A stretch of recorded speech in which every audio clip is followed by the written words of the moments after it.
بسم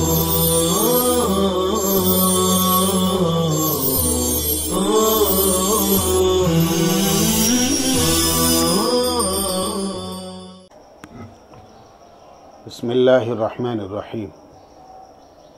السلام علیکم ورحمۃ اللہ وبرکاتہ۔ عزیز طلبہ کرام، آج کا سبق ہمارا الحمدللہ سورہ زخرف ہی میں چل رہا ہے۔ کل ہم نے گزشتہ کچھ آیات پر کلام کیا تھا، اور آج بھی انشاءاللہ مزید آیتوں پر ہم روشنی ڈالنے کی کوشش کریں گے۔ قرآن کریم کے آیات پہ جس طرح ہیں، بسم اللہ الرحمن الرحیم، بل متعت هؤلاء وآباءهم حتى جاءهم الحق ورسول مبین، بلکہ میں نے ان کو اور ان کے باپ داداؤں کو سامان عیش دیا۔ متعت هؤلاء وآباءهم، بلکہ میں نے ان کو اور ان کے باپ داداؤں کو سامان عیش دیا۔ یعنی ابراہیم علیہ السلام کی نسل شرک میں مبتلا ہو گئی تھی، مگر ان کو اللہ تعالیٰ نے ہلاک نہیں کیا، بلکہ سامان عیش دیا اور وہ خوب پلے بڑھے، یہاں تک کہ ان کے پاس سچا قرآن اور صاف دین کی باتیں بتانے والا رسول پہنچا۔ حتی جاءہم الحق، حق سے مراد یہاں پر قرآن کریم،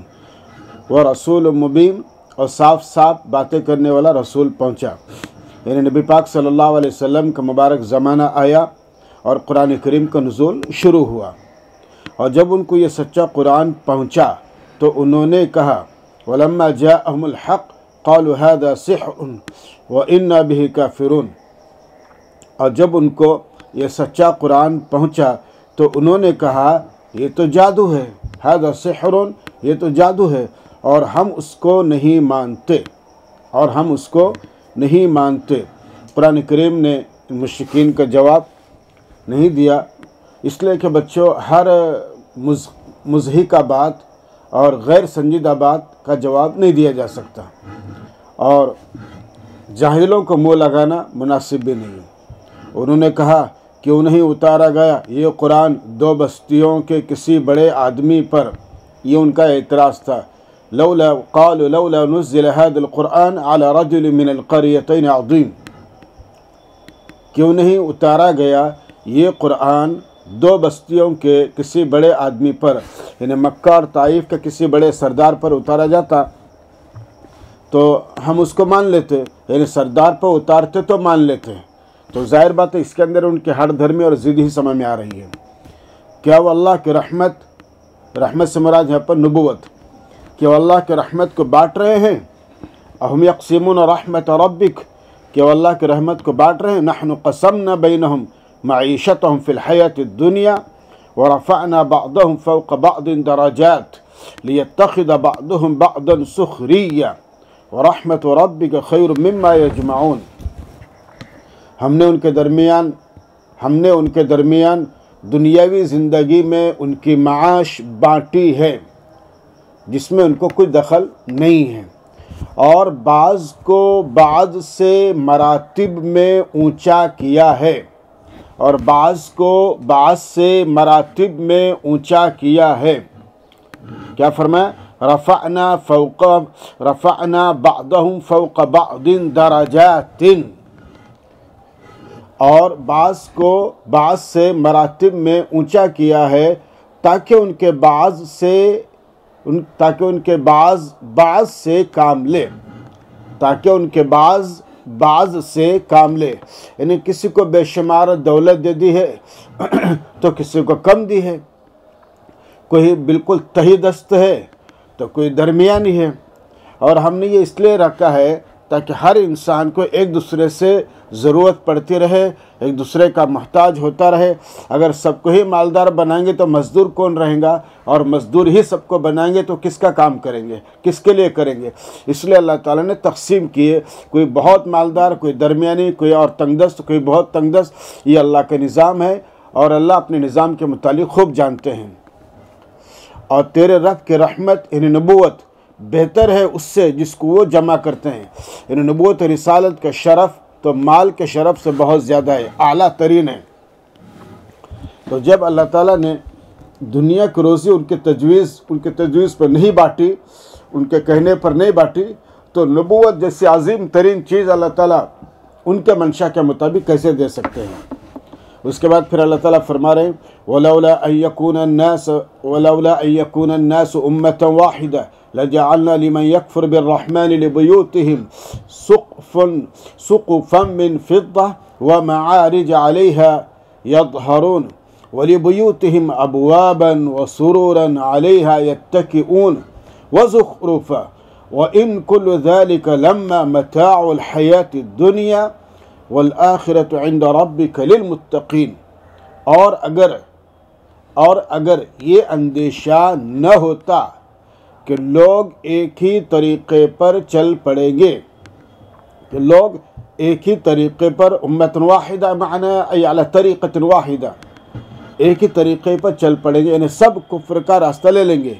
تو ہم بناتے اس کے لیے جو مہربان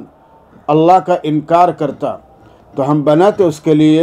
جو مہربان اللہ کا انکار کرتا، لجعلنا لمن یکفر بالرحمن، تو البتہ بناتے ہم اس شخص کے لیے جو خدائے رحمان کا انکار کرتا، ان کے گھروں کے لیے سقفا من فضہ، کیا بناتے؟ ان کے گھروں کی چھتیں چاندی کی، ان کے گھروں کی چھتیں چاندی کی، اور زینے جن پر وہ چڑھتے ہیں، اور زینے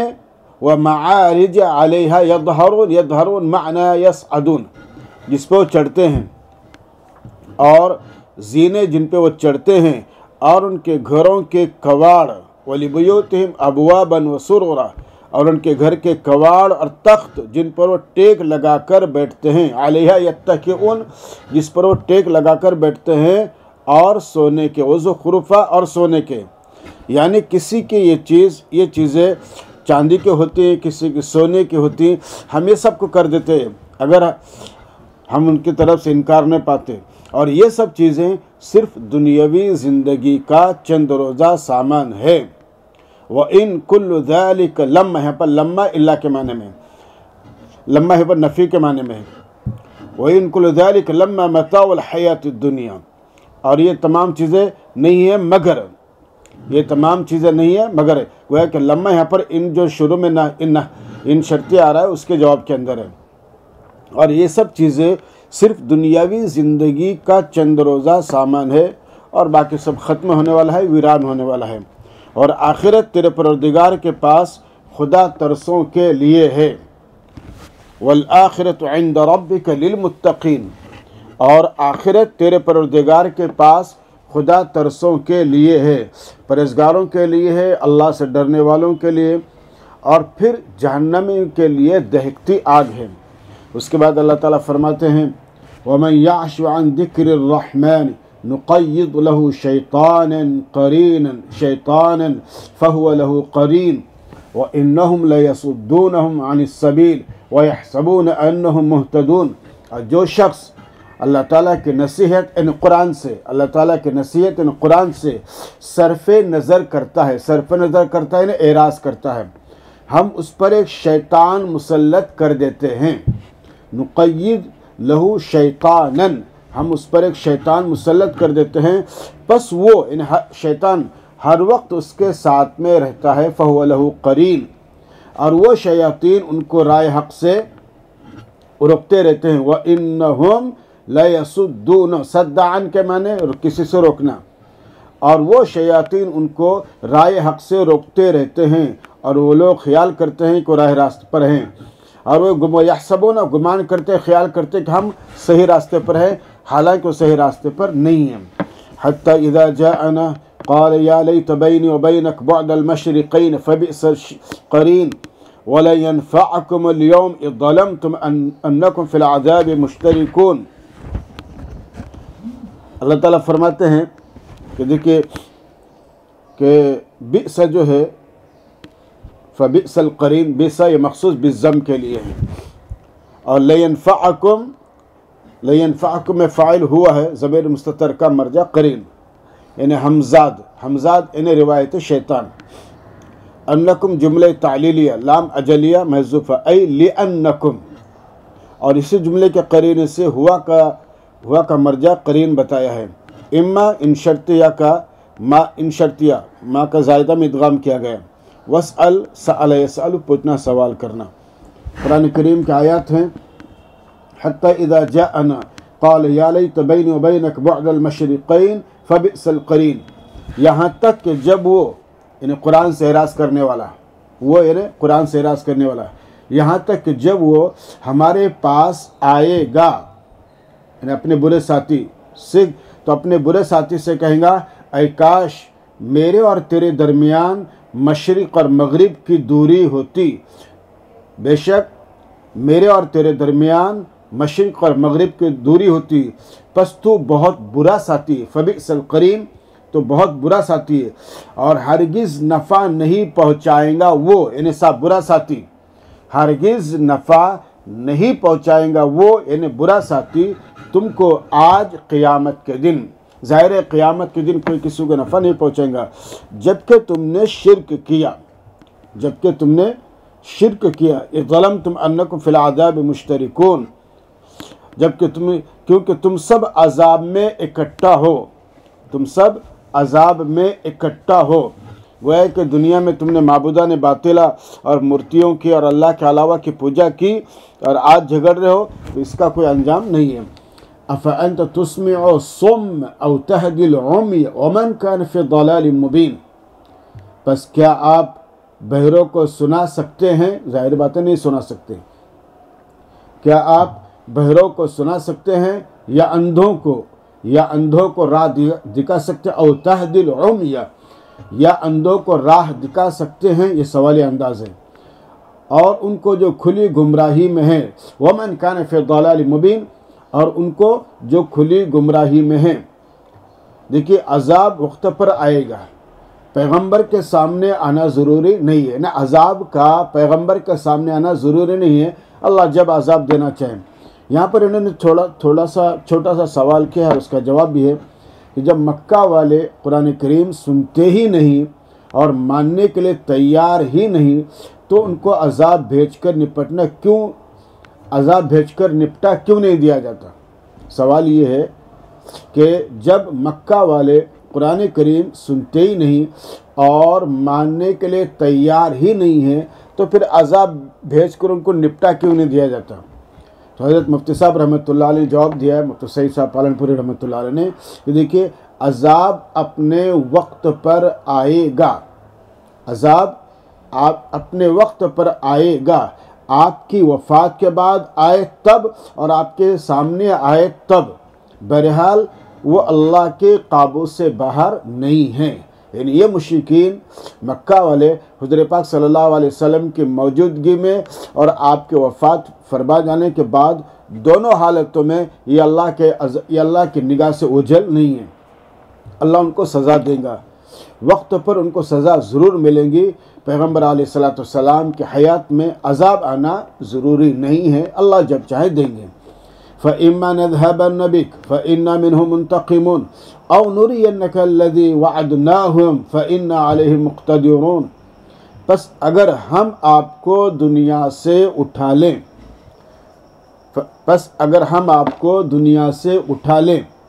پس بے شک ہم ان سے بدلہ لینے والے ہیں۔ نذهبن بک، ذہابہ با سے لے کر ساتھ کسی کو لے جانا ہے، لے جانے سے آپ کو لے جانے سے مراد آپ کو وفات دینا، پس اگر ہم آپ کو دنیا سے اٹھا لیں یعنی وفات دے، پس بے شک ہم ان سے بدلہ لینے والے ہیں۔ فَإِنَّا مِنْهُمْ مُنْتَقِمُونَ، یعنی انکار کی سزا ان کو تو ملنی ہے، یا ہم آپ کو دکھلائیں اَوْ نُرِيَنَّكَ الَّذِي وَعَدْنَاهُمْ، یا ہم آپ کو دکھلائیں وہ عذاب جس کا ہم ان سے وعدہ کر رہے ہیں۔ الذی وعدناہم، جس کا ہم نے وعدہ کیا یعنی کر رہے ہیں، یعنی دھمکی دے رہے، تو بے شک ہم کو ان پر پوری قدرت ہے۔ فإن علیہم مقتدرون، بے شک ہم کو ان پر مکمل قدرت حاصل ہے، ہم جب چاہے ان کو سزا دے سکتے ہیں اور جب چاہے ان کو ہم ہدایت کی توفیق بھی دے سکتے ہیں، ہمارے اپنے معاملہ ہے، لیکن نبی کو ستانے والا برحال مورد الزام ہی رہیں گا۔ فاستمسک بالذی اوحی الیک انک علی صراط مستقیم۔ اللہ کے نبی صلی اللہ علیہ وسلم کو تسلی کے طور پہ کہا جا رہا ہے کہ آپ پریشان خاطر نہ ہو، آپ اپنا کام کرتے رہیں، آپ سیدھے راستے پر گامزن ہیں۔ بس آپ اس قرآن کو مضبوط لے رہیے، تھامے رہیے۔ بس آپ اس قرآن کو مضبوط تھامے رکھیے جو آپ کی طرف وحی کیا گیا ہے، بے شک آپ سیدھے راستے پر ہیں، آپ ان کے بھبکیوں اور باتوں سے اثر انداز نہ ہوئیے اور کبیدہ خاطر نہ ہوئیے، آپ اپنا کام کرتے رہیے۔ وَإِنَّهُ لَذِكْرٌ لَكَ وَلِقَوْمِكَ وَسَوْفَ تُسْأَلُونَ، اور بے شک وہ قرآن بڑا شرف ہے، آپ کے لیے اور آپ کی قوم کے لیے، اور عنقریب تم پوچھے جاؤ گے۔ ان قرآن کریم پر عمل کیا نہیں کیا، نبی کو مانا نہیں مانا، شریعت پر عمل کیا نہیں کیا، توحید پر قائم تھا نہیں تھا، یہ سب اللہ تعالیٰ پوچھے گا، اور دنیا کی تمام نعمتیں بھی۔ اس کے بعد اللہ تعالیٰ فرماتے ہیں وَاسْأَلْ مَنْ أَرْسَلْنَا مِنْ قَبْلِكَ مِنْ رُسُلِنَا أَجَعَلْنَا مِنْ دُونِ الرَّحْمَنِ آلِهَةً يُعْبَدُونَ، اور آپ پوچھیں ان پیغمبروں سے، وَاسْأَلْ مَنْ أَرْسَلْنَا مِنْ قَبْلِكَ مِنْ رُسُلِنَا، اور آپ پوچھیں ان پیغمبروں سے، یعنی ان کی امتوں سے۔ پیغمبروں سے پوچھنا مطلب امتوں سے، جن کو ہم نے آپ سے پہلے بھیجا، کیا رحمان کے علاوہ اللہ نے ایسے معبود بنائے ہیں؟ یہ سوال انداز۔ اجعلنا من دون الرحمن، کیا رحمان کے علاوہ اللہ نے ایسے معبود بنائے ہیں جن کی عبادت کی جائے؟ یعبدون، جن کی عبادت کی جانی چاہیے نا، جن کی عبادت کی جائے۔ ظاہر ہے کہ اللہ کے علاوہ کوئی معبود نہیں ہے۔ آگے اللہ تعالیٰ فرما رہے ہیں وَلَقَدْ أَرْسَلْنَا مُوسَى بِآيَاتِنَا إِلَى فِرْعَوْنَ وَمَلَئِهِ فَقَالَ إِنِّي رَسُولُ رَبِّ الْعَالَمِينَ۔ یہ آیتیں ہیں، انشاءاللہ ان آیتوں کی تشریح کر لیجیے یا ترجمہ ہم اگلے مجلس میں انشاءاللہ آپ کو پیش کرنے جا رہے ہیں۔ والسلام علیکم ورحمۃ اللہ وبرکاتہ۔